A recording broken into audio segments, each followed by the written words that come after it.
You're in the rant hole where I rant about whatever my $15 a month plus patrons want me to rant about. Become one so you can get one. Today is the Unknown Otaku telling me to rant about what will it take for you to do a podcast with the Unknown Otaku. This isn't some parasocial relationship thing because I wasn't looking to be a friend. I am just looking to have a fun podcast with every anime YouTuber that doesn't blacklist me at least once.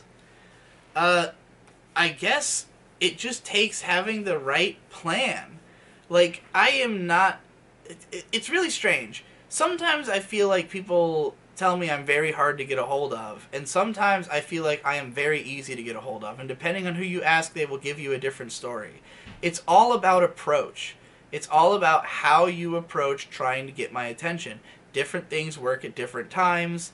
If you send me a message on my anime list, I am very rarely going to respond.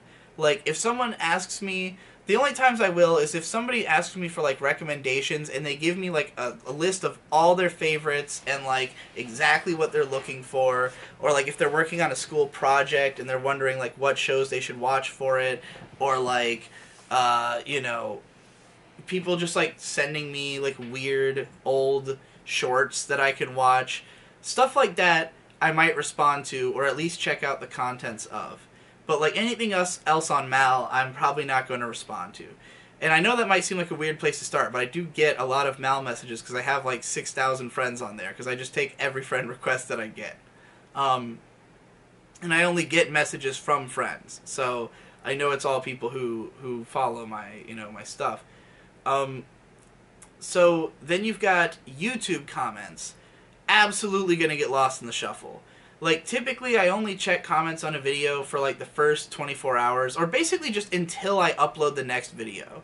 Like, I'm always looking at the comments of my latest video, but never much farther back than that, unless it's one I'm really curious about. Like, if it's one of my music releases, I'll probably keep checking back on comments, because I really am looking to, get feedback and stuff, and affirmation. But, like, sometimes I'll post videos, like, when I made the, It's Okay to Hate Anime video, I did not look at the comments at all. Because with that one, I didn't even really care about the point I was making. It was just kind of like a rant that I just kind of went on right after waking up because I was inspired by a comment. And I knew that it would get a lot of attention. So that's why I, went ahead and posted it, even though I didn't really care that much about it. So, I just didn't want to have an argument in the comments. Like, it was just a video to make a point, but I didn't really care about having a conversation about it. So, the comments aren't always a great place to get my attention. Definitely not any kind of YouTube DMs, because those systems, I considered them broken after they changed them. What's up? Oh, it's already ready. Yeah, it's really hot, so keep going. Anyway, I'm ranting about what it takes to do a podcast with me. Right. Sorry. So yeah, YouTube, not a good way to reach me. Twitter was a good way to reach me for a while, but only if it was something brief. You can easily get me to answer questions if the answer is short, or if you asked it in a clip. Like if you're gonna ask a question, really, if you're gonna message me in any way, pretend you're creating a piece of content that's being posted publicly. That's the best way to get my attention, is to write something that I'm going to engage with, that is, that gets to the point quickly, and, is information that I know you can't necessarily just Google in 5 seconds. Like, what are your thoughts on X show that, I've already got a video about? It's you could fucking look that up. I'm not going to answer, But yeah, it used to be a pretty good way to reach me for anything brief, but I don't really use Twitter anymore because I just tried to quit entirely.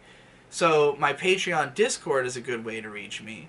If you @ me in there, or if you're in the Discussing Digibro content page on there, which I read almost all of, You know, obviously this is patrons only. So being a patron, if you send me a message on Patreon as a patron, I will read it and probably respond. Like, that's obviously my first line of, like, customer service.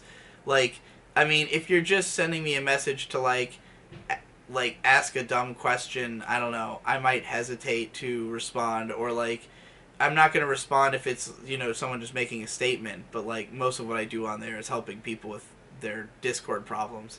But like, you know, so this is just me talking about ways to actually reach me. I would say Discord is the strongest way. Sending me a Discord DM, or, you know, my patron Discord, or if you happen to be in the I Am Games Discord, which is public, you know, if you at me, I will notice it. But I can't promise that I will retain the information, that I will remember anything that has been agreed to. So, you know, once you've got my attention, then the key is to make it as painless for me as possible. The less work I have to do, the better. If you tell me that you are doing all the recording on your end, that I somehow don't need headphones, like that's how the pub crawl. I don't know what the hell Cider has set up, but I don't have to wear headphones on that show. That, or it's just that the audio quality is bad and he doesn't care. But like, he does edit the audio himself.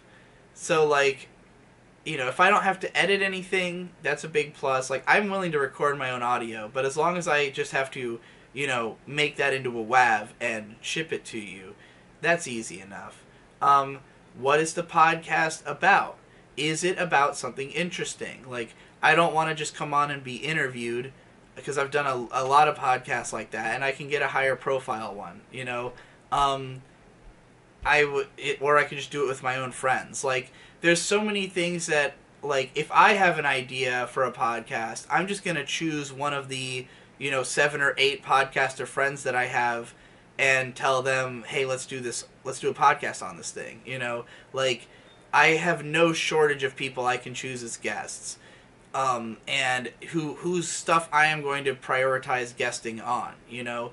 But, like, I haven't been doing a ton of guest work lately or anything, so, like, part of it is to catch me when I'm not too busy, which, if we're talking, like, February, I don't have a ton of plans lined up, but I am probably going to be busy, because especially once the main channel comes back, I have a lot of plans for launching new stuff on there.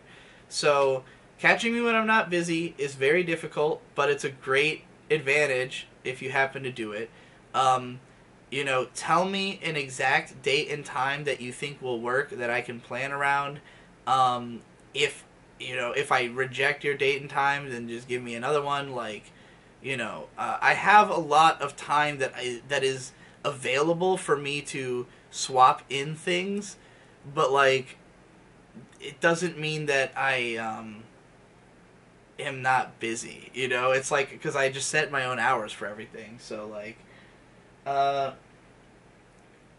then I also would probably think, like, so I'd only really be interested in doing it if either it was, like, me and someone else who I wanted to be on a podcast with. Like, if it's somebody who I want to be on a podcast with, I will always be down to do it. You know, if I get called up by some anime tuber that I'm a fan of, or who I've talked to a lot, you know, then of course I'm going to go on their podcast. If it's somebody who I don't know your material, you know, it might help if I watch some of your podcasts and find out it's not shit. I'm always going to be picky about audio quality and just presentation.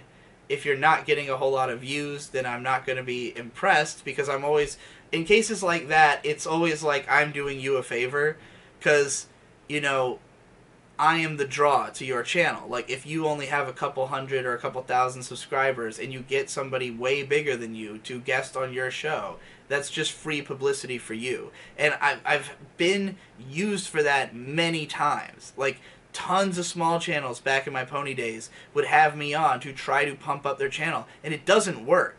Like, not only does it not work for them because they don't have any discoverability anyways, unless I promote the thing, and I'm only going to promote it if I think it comes out good.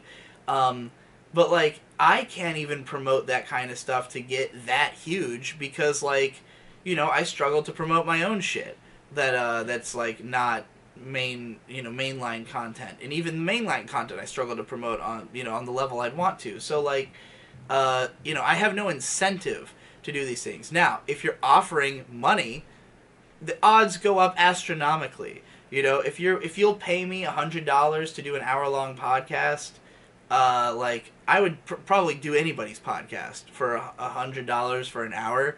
Like absolutely, that might even be. I might even go lower than that. But like, that's my baseline because that's what the Flying Colors Foundation paid me for a conference call once. So that's the going rate. But yeah, like, so I guess if there's any incentive for me to do it, like, a topic I really want to talk about, another guest who I really wanted to speak to, or a really convenient date and time and length, if you're not trying to go for super long, and if there was any monetary incentive. Those would all be good ways to get me onto your podcast. Aside from all of those, like, just hold out hope, because you never know when I might just be mega bored and looking for podcasts to jump on, So, yeah. Any of those are possible. I'm going to go eat.